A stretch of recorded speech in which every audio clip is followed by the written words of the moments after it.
TV. Hey guys, ikiganiro ni Block 7 nkuko bisanzwe mugiye kubana nanjye Gigi. Tugiye kuvuga ku bintu bitarenze bitatu. Ibyo bintu ni ibintu ikiremwa muntu cyangwa umuntu agomba kuba azi, agomba kuba yakora kugira ngo ibintu bigende neza. Murabizi ko wowe ibitekerezo byawe bishobora kukuviramo uburibwe. Ibyo ni ibintu twese tuzi. Ko ushobora gutekereza ngo ejo bundi nakoze iki kintu cyari kibi, wowe muri wowe ugahita ukiriyetinga ko nyine wakoze ikintu kitari neza, icyo kintu cyari kibi, icyo kintu cyarakubabaje, icyo kintu nta nubwo cyari gikwiye. Niko nyine bavuga ngo uburibwe bwawe ni wowe nyine wenyine ubwiyumvira. Kumwe bavuga ngo ibitekerezo byawe nibyo bikuzanira uburibwe. Icyo gihe ububabaye kubera ko hari ikintu wakoze kitari cyiza. Ikindi ni ugushaka uburyo waba mwiza birenzeho, ku buryo wowe wakumva ati I'm perfect, njyewe ubwanjye ndakwiye, njyewe ubwanjye ibintu nkora ndi neza, ibintu nkora birimo neza. Kuko kugira ngo ubundi ikiremwa muntu gikomeze gutera imbere nuko aba yitekerezaho. Umuntu wese wafashe time akicara akitekerezaho iteka ryose agera ku ntego ze, goals zose uko zaba zimeze kose, ibyo yifuje byose iyo yicaye akitekerezaho bigenda neza. Ni kwa kundi bavuga ngo shaka uburyo wowe ubwawe waba perfect, wowe ubwawe waba wumva nyine uhagije, wowe ubwawe nta kindi kintu ukeneye, ahubwo ari muri mind yawe wicaye ukabitekerezaho. Kuko nk'ubu ngubu tuvugana abantu benshi bari muri no showbiz bagiye bahura na byinshi, hari abo byananiye, hari abo byagiye bigora, ariko wa muntu wafashe umwanya we akitekerezaho akamenya icyo ashaka,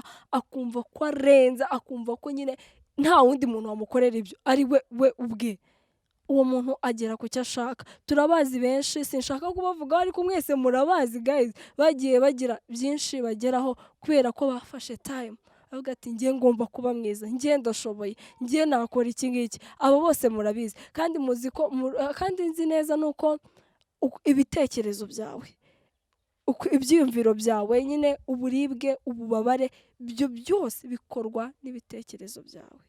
Ububabare n'uburibwe ibyo bikorwa n'ibitekerezo byawe. Handi uzicara ukavuga ati oh ndumva mbabaye, ibyo byose byavuye muri mind yawe, ibyo byose byakozwe n'ibitekerezo byawe. Niba ubabaye n'ibitekerezo byawe byatumye ubabara.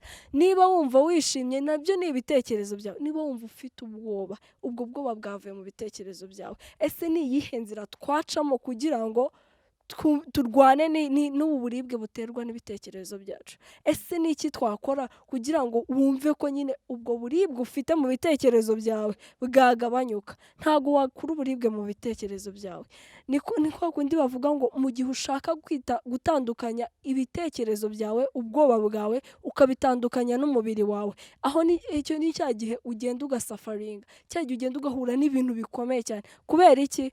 Washatse kwigira utari we, washatse kwisanisha n'abandi, washatse kugendera muri ways zitari izawe, mu buryo butari ubwawe.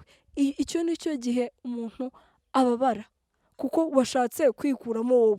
Uzikuramo wowe wese gute? Nta kuntu byakunda, nta kuntu wakwikuramo wowe. Biba bisaba ngo njyewe ese ko niyizi neza, ko nzi ahantu ububabare bwanjye buva, ko nzi ikibitera, ni iki nakora?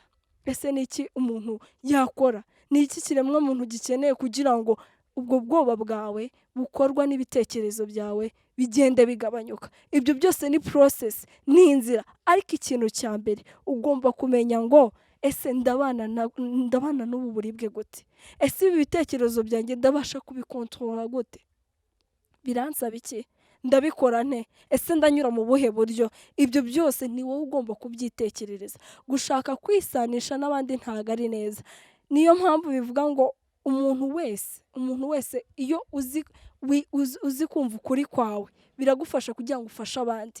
Nicyo kintu kigufasha. Iyo uzi ukuri kwawe ukemera ukuri kwawe bigufasha gufasha n'abandi. Kuko ntago umuntu yakubwira ati sha uri mugufi, wowe ukumva ko uri muremure. Icyo gihe se wajya kubwira undi muntu wabwira ati sha uri mugufi gute? Kandi ari mugufi kandi akeneye kwakira ubugufi bwe, ntago byakunda. Icyo gihe bisaba ngo nawe ubanze wumve okay ndi mugufi, mfite uburyo nzagenda mbwira uyu muntu mugufi. Niba nkunda kubyina nkabona mbona undi mwana uzi kubyina, uyu mwana azi kubyina, njyewe se ndabyumva ko mbizi, ese ndabikunda, ese ibi bintu ndimo ndi proud yabyo. Izo zose ni inzira, sibyo? Ni inzira. Niba umuntu ashaka kwinjira mu itangazamakuru ntago ari ngombwa wowe ubwawe utarumva ko uri umunyamakuru, bisaba ngo nawe umuganirize, umubwire ibyiza byabyo, umubwire akamaro, umubwire buri kimwe cyose kirimo cy'inyungu kuri we. Kandi n'ibyo bibi ntuzatinye kubimubwira, kuko nta muntu ugera ku byiza atabanje guca ku bibi. Umuntu wese kugira ngo agere ku bintu bikomeye birenze nuko aba yarahuye n'ibikomeye, aba agomba kugira ibyo yatambye, kugira ibyo yeretse, kugira ngo nyine agere ahageze. Ntihazagire umuntu ubabwira ngo njyewe nabaye umukire kuko narabyutse nsanga ndi umukire. No, ahubwo biba byaratangiye mu nzira, atangira acuruza utuntu turi aho. Ni nako nyine bavuga ngo ubwo buribwe bwawe menya kubana nabwo. Guys, mwige kubana n'uburibwe bwanyu, umenye ngo niba mbabaye, yes ndababaye, ndabyakira, nshake we nabicishamo. Guys, rero mukomeze kudukurikira kuri YouTube, Instagram, hose mudukurikiye, comment, share, link, byose turabikeneye. Turabakunda cyane. Ikiganiro cya Block 7.